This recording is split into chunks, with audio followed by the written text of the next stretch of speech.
I've been told all of my life, the lessons aren't taught, they're experienced. And 9 years ago, when I signed up to be a Coryell County 4-H member, I had no idea what I was getting myself into. Howdy, my name is Jenna and welcome to my show barn. I'm 17 years old and will be a senior at Gatesville High School this fall. 4-H has taught me lessons that I didn't even know that I needed. It all started in 3rd grade when I first learned how to dance. And still to this day, some of my very best memories are two-stepping in Brownwood, Texas at the 4-H Center. After that, I learned that if you're going to show a steer, you probably shouldn't wear a sparkly headband, because he may or may not headbutt you until your headband comes off and you have a black eye. I learned that pigs don't always just jump into the trailer, and that if you're planning on loading one before school, especially if it's the same day as your 5th grade English STAR test, you better start way before 7 a.m. I learned that you better make sure the lid is on your pepper spray keychain before you play around with it at a 4-H ambassador meeting.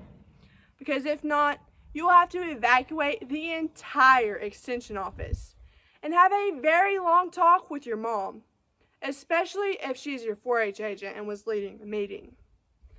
I learned that you better make sure you pack your boots on the way to the state 4-H livestock judging contest, because if not, you'll have to either pick socks and jandals or your mom's tennis shoes that are way too small, while wearing khakis and a blazer. I learned that winning isn't always the most important thing, and that sometimes it's more rewarding to watch your older brother get the champion handshake instead of yourself. And just this year, I learned that things do not always go as planned. I've sat back and watched countless 4-H camps, my senior stock show jackpot season, so many other contests and activities get canceled. But I have learned it doesn't matter how hard you work for something or how bad you want it, you can't always predict the outcome. And I've learned that you can't even guarantee yourself a chance to play the game. But if I have learned anything through 4-H, it is that 4-H isn't just an organization or a club. 4-H is a family, a dependable friend, a good time, a nice show hog, a never-ending supply of shavings, a long list of sponsors and supporters, and a place where dreams can come true. As I move into my last year as being a 4-H member, I have this fire in my heart like a little kid gets at church camp when they hear about Jesus for the first time. Not because it's my last year to show a steer, to judge a class, or to give a speech, but because this is my last year to be a part of the 4-H family as a member.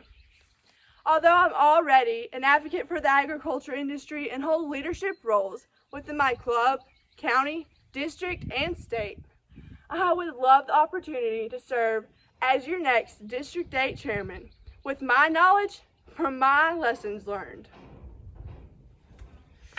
My Improv 2 question is, the 4-H motto is to make the best better. How have your 4-H experiences supported this motto? I believe that my 4-H experiences have supported the motto to make the best better since the very first day I've been enrolled.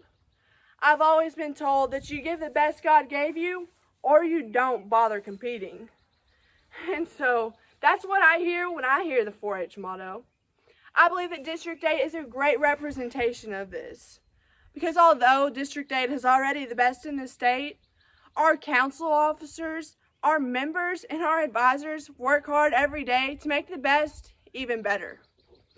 The role that I play in this is setting a good example for younger 4-H members to look up to by always putting my best foot forward in any 4-H contest or activity, and serving others the way that the good Lord intended me to. Thanks again for considering me to be your next District 8 chairman. I'm so thankful for the opportunity, and I would really appreciate your vote.